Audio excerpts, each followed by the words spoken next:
Hey guys, it's Matt with Meat Church and welcome back to my outdoor kitchen. Today, let's make carne guisada.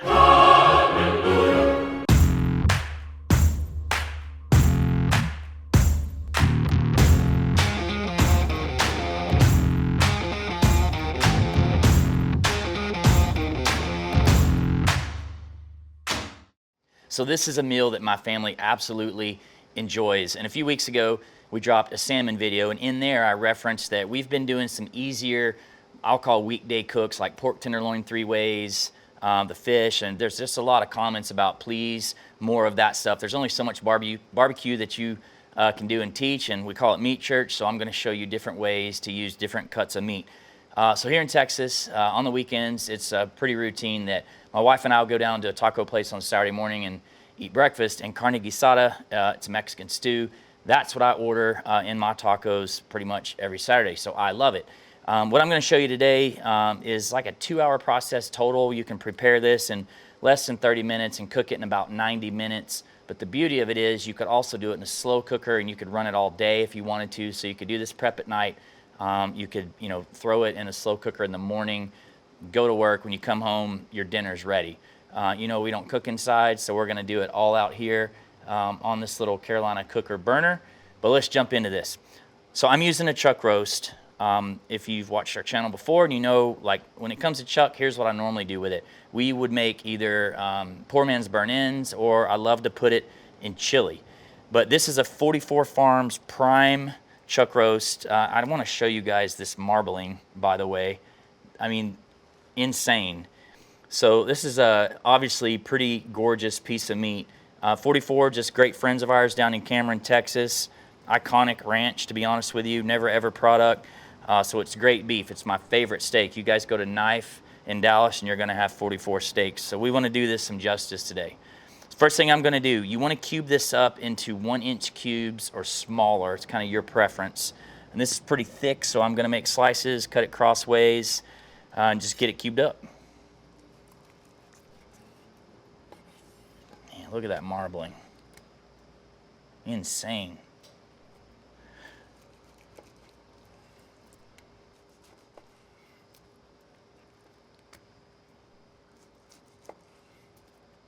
Man, that meat's just beautiful. Look at all that intermuscular fat. You know that's going to be delicious. All right, got my, by the way, thanks Josh Smith, Montana Knife Company, for my brand new, favorite new chef knife. This thing is like completely balanced. You guys know I love his knives, so stoked that he made some new stuff, but that cuts right through this meat.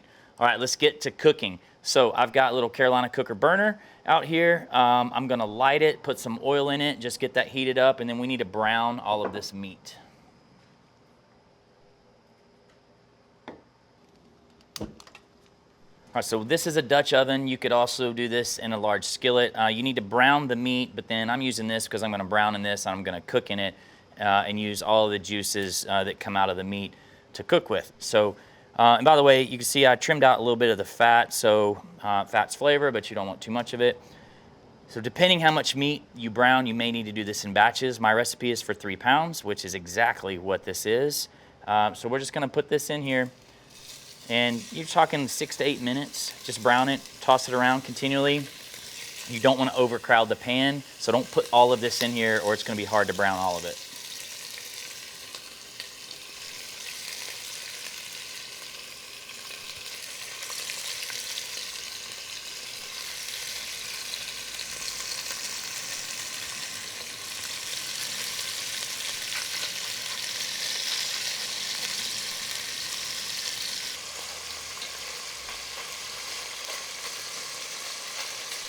And browning it is an important step. There's a lot of flavor in that there. I don't just want to put the raw meat in the stew. So you're going to pick up a lot more flavor from that by doing this method. So these are done. I'm going to pull these out, do my other batch, and then we're going to move on to the next step. All right, so all the meat is browned. I've left this running. All of the reserve juices are in there. It's time to saute our veg. If you need a little more olive oil, you can put some in. But what we've got here, I diced up a large yellow onion. I diced up 1 green bell pepper, And we're gonna throw some garlic in, and then jalapeno's optional. So I'm gonna put a little bit in, so that's kind of up to you. You know, we like Southwestern flavor, so we're gonna put some in. And you need like 4 to 6 garlic cloves. We love garlic at this house, so I'm probably going 6. And then you just want to saute this until it's translucent.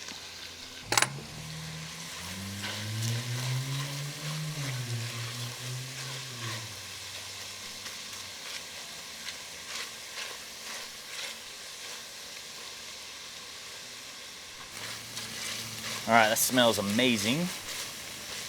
So, you know, spend 5-6 minutes. Then what you want to do is we've got 4 diced Roma tomatoes. This only needs to cook for 1 to 2 minutes.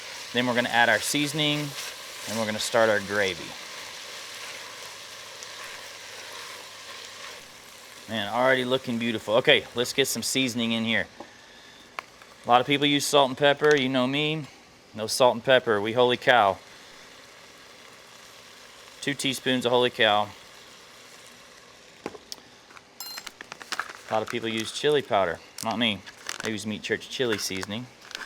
Same thing, 2 teaspoons.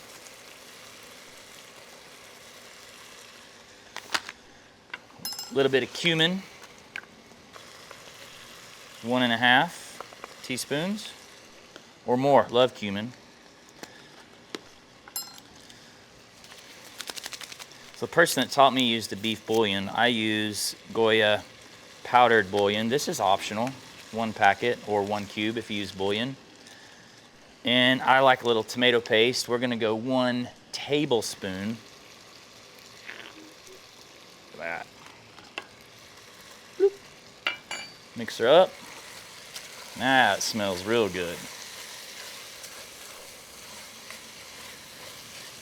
So just incorporate that, mix it thoroughly. Now we need to get into the gravy portion. So we've got to add some flour and cook it.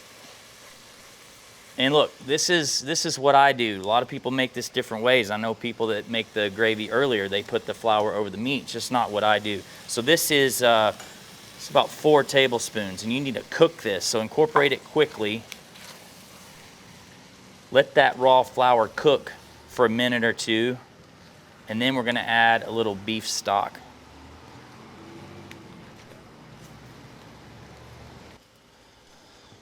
All right, so I've got 3 cups of beef stock here. I'm going to pour in about a cup. Measure with your heart.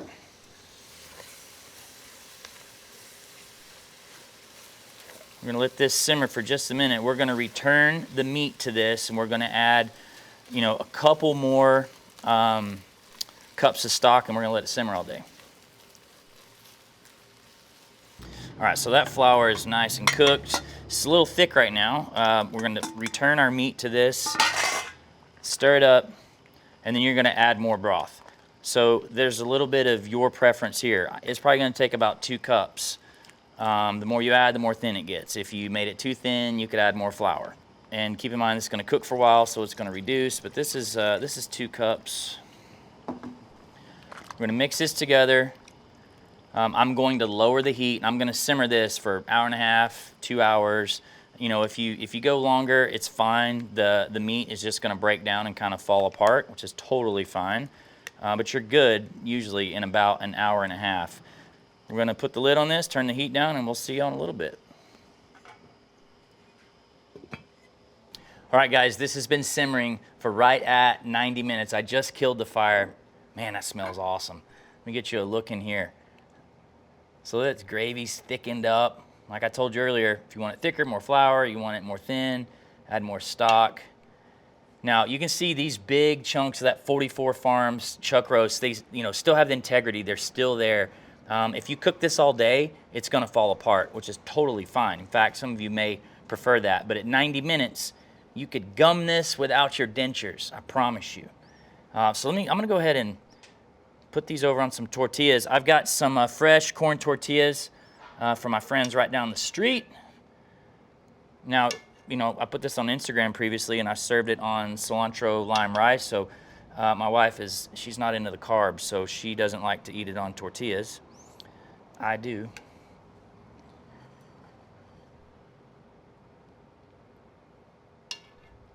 Man, it's gonna be good. So I've got some sides for you guys here. We've been saying recently, you guys have been asking for more and more sides, and so, you know, they might not get the clicks that a brisket video does, but we're committed to doing them. So here we've got our elotes. We just dropped a video on brisket elotes on our channel this past weekend. You guys ate that up. This is our cilantro lime rice. This recipe is on meatchurch.com. We don't have a video on that yet. It's super simple. So go down in the description. You can get the recipe for that. I mean, it's basically white rice, and at the end I put some lime zest in it, a little bit of lime juice, some fresh cilantro, and it's super good. And then we've got refried beans. Last time, you know, I dropped these out on Instagram, I got all the comments, where are the beans? So there they are. So this is what we're looking at. Beautiful plate. I can't wait to eat this, so let's see how we did.